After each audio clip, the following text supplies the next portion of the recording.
The 2018 Maruti Suzuki Ciaz facelift has been recalled in India to inspect and replace the speedometer assembly and owner's manual in the Zeta and Alpha variants. This only affects the diesel version of the car. The car maker is calling this a proactive undertaken service campaign and says that there is no safety concern in the affected lot.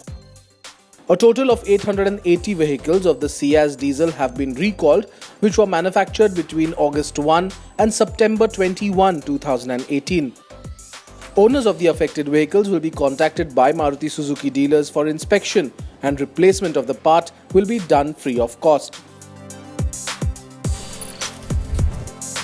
The latest motorcycle to get anti-lock brakes or ABS in the Royal Enfield range is the Thunderbird 350X Cruiser. The Thunderbird 350X ABS is priced at 1,63,000 rupees and it's about 7,000 rupees more expensive than the previous model. The Thunderbird X series was launched earlier this year as a modern take on the Cruiser with more commute-friendly riding position and made it a fun choice for the younger set of customers.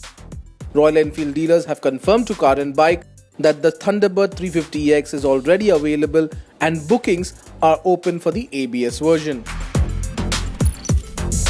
Hyundai has announced the name of its new 2020 flagship SUV. It will be called the Palisade. The new SUV's name references a series of coastal cliffs and might naturally be associated by many with the Pacific Palisades in Southern California. The Palisade will make its global debut at the LA Auto Show on November 28, 2018. The Palisade will be first sold in the US and the launch is scheduled for sometime in 2019. The model, though, is very similar to the new Santa Fe, however considerably larger, and gets a larger rear portion to accommodate the bigger third row. Expect the car to get a 3.3-litre V6 making 290 brake horsepower along with a possible hybrid version that will belt out close to 400 brake horsepower. So if you love our videos, you've got to give us more power to bring you even more, and to do that, all you have to do is hit the subscribe button.